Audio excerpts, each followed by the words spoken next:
Hey, you! You don't belong here. Please leave immediately, before we have to take drastic measures. The arrogant, condescending, and disrespectful voice of a uniformed security guard rang out, cutting through the solemn, emotional atmosphere of the graduation ceremony taking place in the large hall. The sound was like a discordant note in the symphony of joy and hope. A black man, in his 50s, wearing a smart but not too flashy ash-gray suit, somewhat classic in style, was sitting quietly in one of the back rows of the large hall, near the entrance. He smiled proudly, a warm and gentle smile, when the name of his beloved son, Ethan Cole, was called up on stage to receive his prestigious university diploma. His eyes shone with unconcealed happiness, following his son's every step. Suddenly, two security guards in university uniforms, with badges and walkie-talkies strapped to their waists, walked straight towards where he was sitting. One looked older, with short gray hair, a red face, frowning and full of wrinkles of impatience. The badge on his chest read Johnson. The other was much younger, tall and thin, looking a bit hesitant and uncomfortable. The badge read Smith. The black man raised his head. His eyes, which had been filled with joy, now held a hint of surprise and confusion. "Excuse me, sir, what is it?" he asked, his voice warm and polite. Chief Johnson, the older of the two, jerked his chin toward him, his demeanor full of superiority. "The thing is, you're disturbing everyone else here. This is a special area for parents with honorary tickets. Do you have a ticket?" His tone was deliberately emphatic, as if he was certain that this man couldn't possibly have one. Why did these two security guards target this man, among hundreds of other parents present in the hall? Was there some terrible mistake going on? Or was this a blatant act of discrimination, a bigotry based on ugly prejudices? And who is this mysterious man, with an unusually calm appearance despite being treated unfairly? How will he react to this incident, right on the big day of the son he loves so much? Let's follow along to lift the veil of secrecy. That man was Marcus Cole. He had just been officially appointed as the city's new police chief just a week ago. A position of great power, but also of great responsibility, especially in the context of the city facing many complex security issues and simmering tensions in the relationship between the police and the community. Today, despite his new job being extremely busy with a series of meetings with departments and plans that needed to be implemented immediately, he still tried to arrange everything to be able to attend the graduation ceremony of his only son, Ethan. For Marcus, family has always been the top priority, a solid support in his life full of ups and downs, wanting to keep his family private and not wanting his appearance as the new chief of police to attract any unnecessary attention that would affect the atmosphere of the ceremony. He decided to arrive a little late for the opening ceremony. He also did not notify the school's organizers of his presence in advance. When he arrived, the hall was almost full. He quietly found a seat in the last row, near the aisle, so that he could easily leave when necessary without disturbing anyone. He was dressed in plain clothes, without a police badge, without a public car, nor any bodyguards. Today, he just wanted to be a normal father, a father who was extremely proud and happy to witness his son's academic achievements after many years of hard work. He wanted to fully enjoy this sacred moment, a moment that any parent would look forward to. The graduation ceremony is taking place smoothly and solemnly.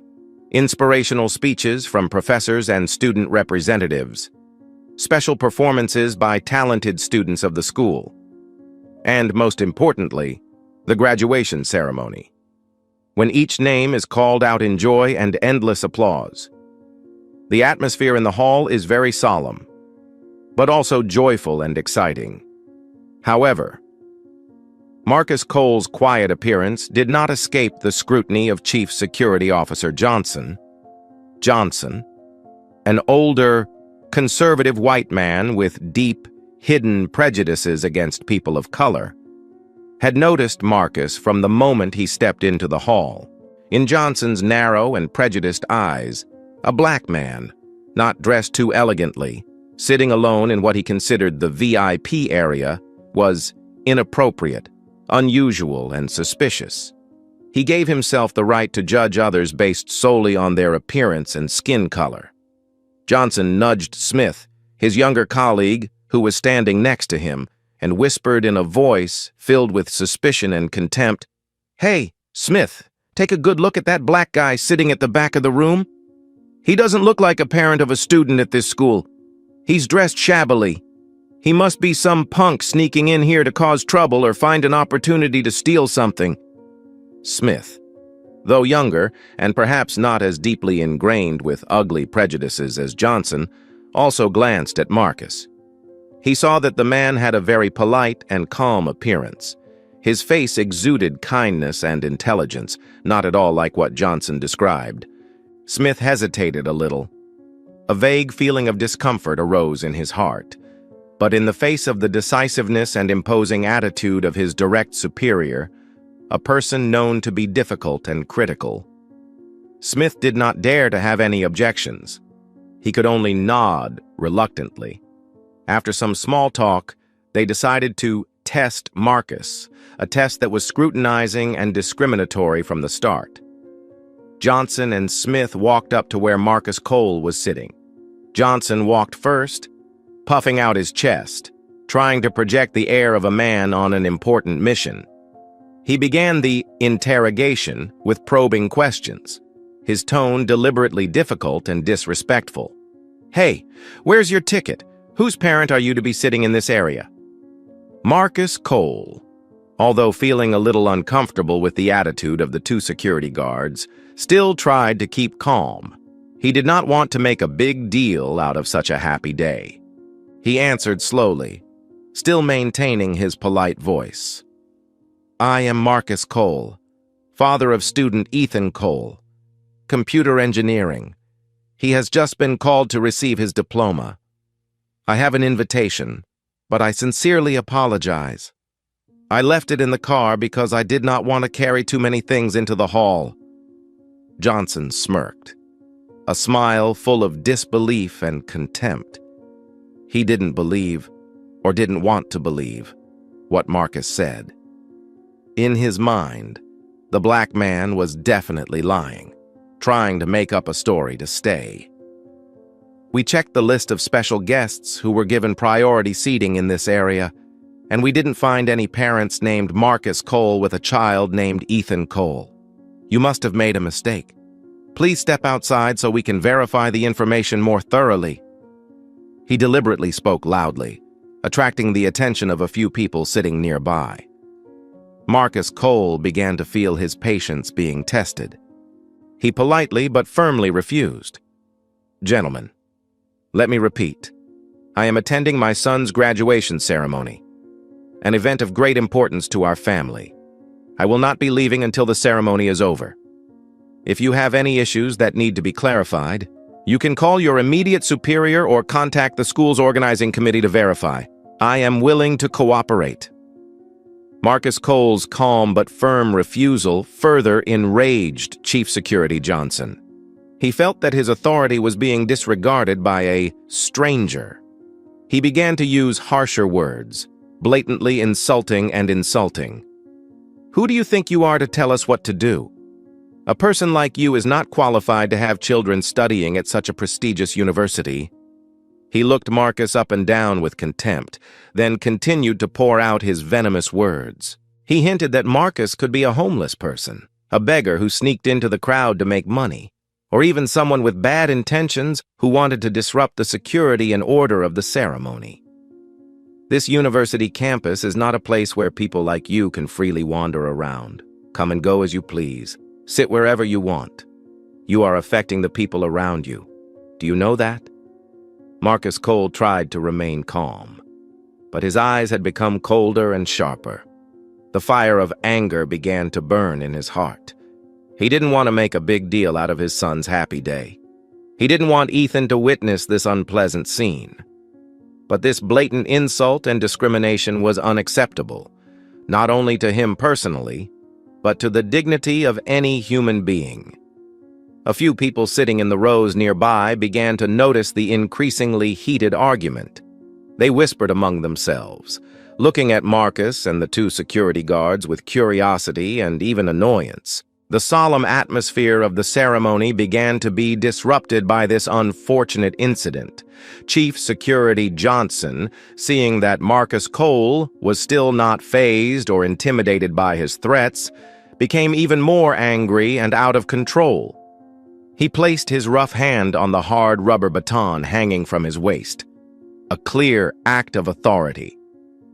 "I'm telling you this for the last time. Please leave this hall immediately. If you do not comply voluntarily, we will be forced to use force to escort you out. At that time, you will be charged with disturbing public order and resisting an officer on duty." Smith, the young guard, stood behind Johnson, his face showing worry and anxiety. He glanced at Marcus, then at Johnson, wanting to say something to stop him, but not having the courage. He was afraid of Johnson's punishment, afraid of being seen as someone who defied his superior. Marcus Cole took a deep breath, trying to suppress the anger that was surging in his chest. He looked straight into Johnson's red eyes. "Let me remind you once again, I am the legal parent of a student graduating today, and I have every right to be here to witness my son's momentous occasion. If you dare lay a finger on me, I guarantee you will regret your actions today." His voice was not loud, but there was an authority, an invisible weight that made both Johnson and Smith pause for a moment, a vague sense of unease beginning to invade their minds. Just as the tension was reaching its peak, when Chief Security Johnson seemed about to take some physical action against Marcus Cole, Principal Davis, a middle-aged woman, petite in stature but with a face that exuded intelligence and determination, who had just finished her emotional speech on stage, happened to pass by that area. She was on her way to the backstage lounge to prepare for the next part of the program, but the noise and unusual tension at the back of the hall caught her attention. She noticed a small scuffle and some rather loud voices, which were not in keeping with the solemn atmosphere of the ceremony. She frowned, then quickly approached the scene. "What's going on here? Mr. Johnson, why all this noise?" the headmistress asked, her voice stern. Security guard Johnson, upon seeing Principal Davis, quickly changed his attitude. He tried to appear serious and responsible in his duties. "Madam Principal," he said, trying to sound polite. "This man did not have a valid ticket to sit in this area, and he refused to leave the hall upon our request. We suspect that he may have malicious intentions, wanting to cause trouble or affect the security of the ceremony." He pointed at Marcus Cole, trying to put all the blame on him. Principal Davis looked at the black man surrounded by two school security guards. She squinted her sharp eyes, trying to get a better look at the man's face. Then, suddenly, her stern face relaxed into a smile of surprise, joy, and a little confusion. "Oh my God, Sheriff Cole!" Principal Davis exclaimed, her voice filled with unconcealed surprise and appreciation. "What a great honor it is for our school that you have come to attend our graduation ceremony today. Why are you so humble and sitting all the way in the back row?" Security Chief Johnson and Security Officer Smith stood stock still, their ears ringing after hearing the headmistress's words. Chief Cole?" Johnson stuttered, his voice shaking, his face going from red with anger to ashen as a leaf. He stared at Marcus Cole, then back at the headmistress, his eyes wide with disbelief and horror, unable to believe what he had just heard. He felt a cold electric current run down his spine. Marcus Cole then gave a small, gentle smile to Principal Davis. "Good morning, Mrs. Davis. It's nice to see you again." I'm here today as a father, to attend the graduation of my son, Ethan Cole. He was called up to receive his diploma just now. I just wanted a quiet, private ceremony to share this joy with my son. His voice remained calm, without a trace of arrogance. Chief Security Officer Johnson felt as if the world around him was collapsing beneath his feet. What had he just done?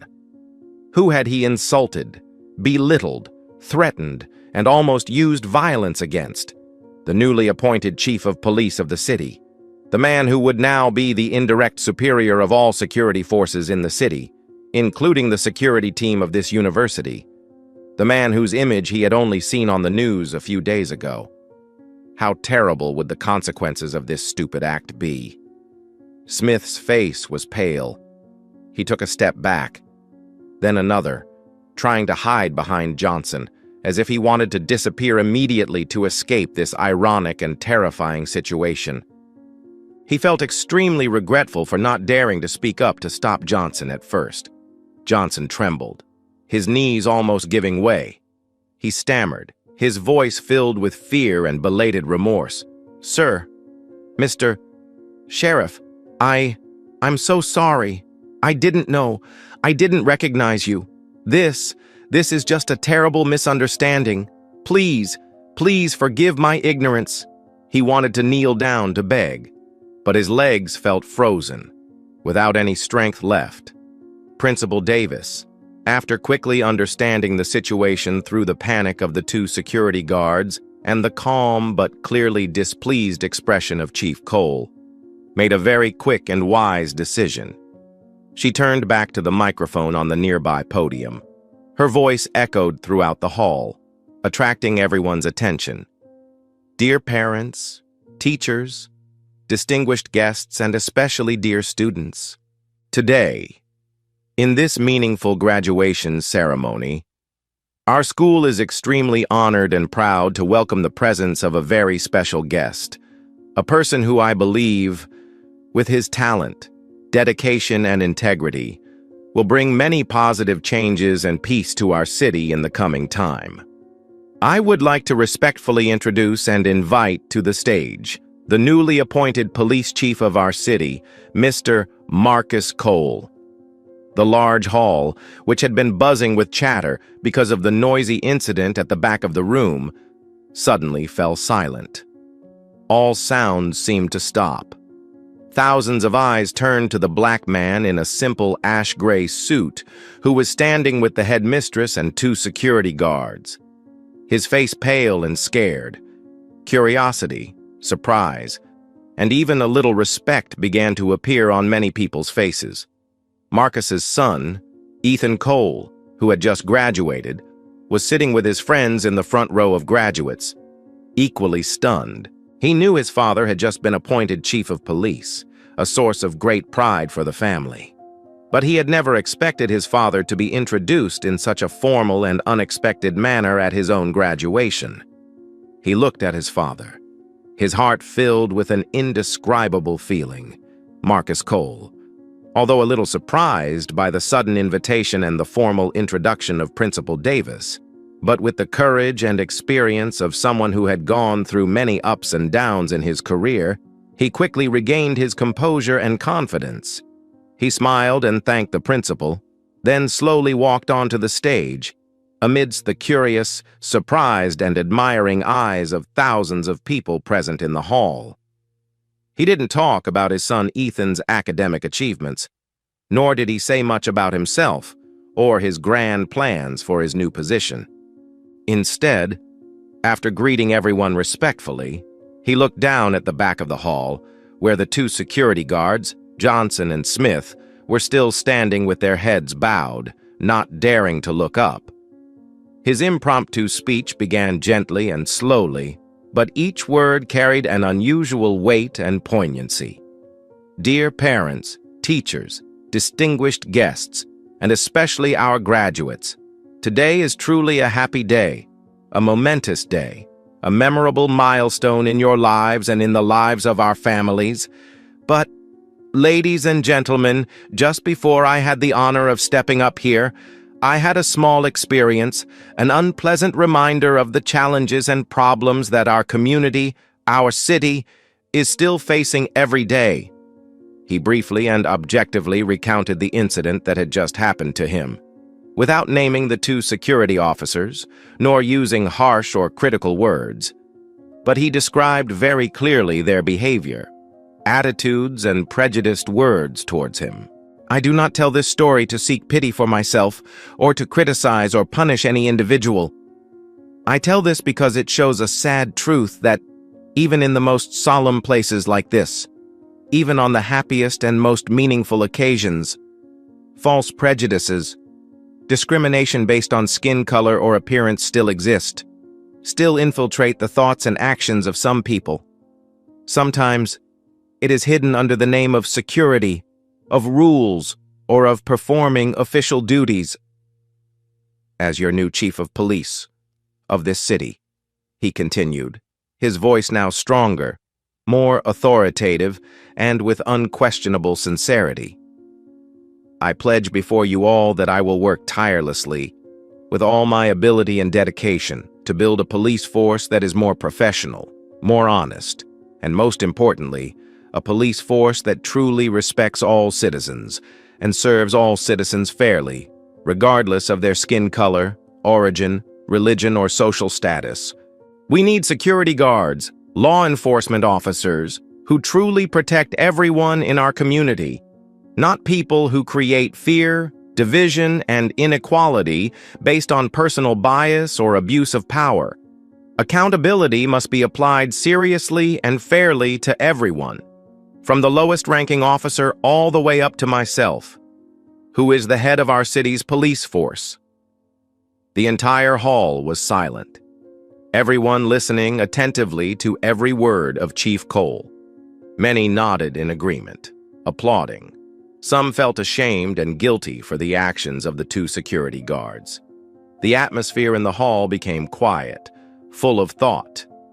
At the back of the hall, Chief Johnson and Guard Smith felt as if 1,000 needles were piercing their flesh. Although Chief Cole did not mention them by name, everyone knew he was talking about them, about their shameful behavior. Johnson's face was ashen, and cold sweat was pouring down his shirt. He knew that his career, at least as head of security, was officially over from this moment. He could face a serious internal investigation and severe disciplinary action, even dismissal. Fear and belated regret filled his mind. Smith could only bow his head even lower, tears welling up in his eyes, streaming down his cheeks. He deeply regretted not having the courage to speak out against Johnson's wrongdoings from the beginning. He had chosen cowardly silence, and now he had to face the consequences. Chief Cole concluded his speech with well wishes and meaningful messages. Once again, congratulations to all of you graduating today. You are the future of this city, our hope. Bring the spirit of continuous learning, integrity of soul, and compassion for your fellow human beings into your life and work. And always remember that mutual respect and true equality are the strongest foundations for building a civilized, progressive, and better society for everyone. As Sheriff Marcus Cole finished speaking, the hall erupted in a thunderous, sustained applause. It was not simply a round of applause for a well-written, thoughtful speech, but also a show of support, trust, and hope for a new leader who had the courage to speak the truth and commit to working for a better future. Ethan Cole, the son who had just graduated, sat in the front row, watching his father standing on stage, his heart filled with boundless pride and indescribable admiration. His father was not only a sheriff, but also a hero, a shining example for him to follow. Immediately after the graduation ceremony, Principal Davis held an emergency meeting with the school board and representatives of the university's security company. The unfortunate incident with Chief Cole was seriously discussed. As a result, Chief Security Officer Johnson was immediately suspended pending the outcome of an internal investigation. A few days later, based on irrefutable evidence and witness testimony, He was officially fired from his position as chief security officer for his serious discriminatory behavior, abuse of power, and damaging the reputation of the school and the security company. Smith, who was not the instigator and was remorseful, was given a severe warning and was required to undergo mandatory training in anti-discrimination, communication skills, and professional ethics. Smith later wrote a letter of apology to Chief of Police Marcus Cole, expressing deep remorse for his actions and his desire to make amends. This incident has become a costly lesson, a wake-up call not only for the university's leadership, but also for the security service company. They are forced to review their entire recruitment, training, and supervision process to ensure that similar incidents will never happen again. As for Chief Marcus Cole, he kept his promise to the entire chamber. Immediately upon taking office, he embarked on a series of bold reforms across the entire city's police department. He focused specifically on rebuilding trust and good cooperation between the police force and the community, while strengthening internal oversight and ensuring accountability for each police officer in the performance of his duties. The story of Police Chief Marcus Cole's unexpected and meaningful speech at his son's graduation quickly spread throughout the city, becoming a hot topic in the media and in conversations among residents. Many expressed deep admiration for his courage, wisdom, and kindness. For Marcus Cole, it was not an act of revenge or humiliation for those who had wronged him. Rather, it was a valuable opportunity to educate, to raise awareness, to start a necessary and frank dialogue about the painful issues and false prejudices that still persist in society. He skillfully turned a negative situation, an unpleasant personal experience, into a positive message, a strong call for change. The lesson of this story is clear and profound. Prejudice and discrimination based on skin color, national origin, or any other factor can appear anywhere, in any form, even in the most civilized and progressive places. But truth and reason, when spoken by someone with the courage, intelligence, and appropriate standing, have extraordinary power to move and change. True power does not lie in your ability to impose your will on others, or to punish those who have done wrong. It lies in your ability to inspire, to educate, and to create positive, lasting change for an entire community. How did you feel when Police Chief Marcus Cole decided to go public and deliver his message right on the graduation stage, in front of thousands of people? In your opinion, was that the best and most effective way to handle the situation under those circumstances? If you were security guard Smith, Johnson's young colleague, would you have the courage to speak up to stop your superior's wrongdoing, knowing that it could bring trouble and inconvenience to yourself? Does this story give you any confidence or skepticism about the possibility of changing the inherent prejudices that are deeply ingrained in the subconscious of a part of society? And what do you think each of us can do to contribute to building a more just and respectful world?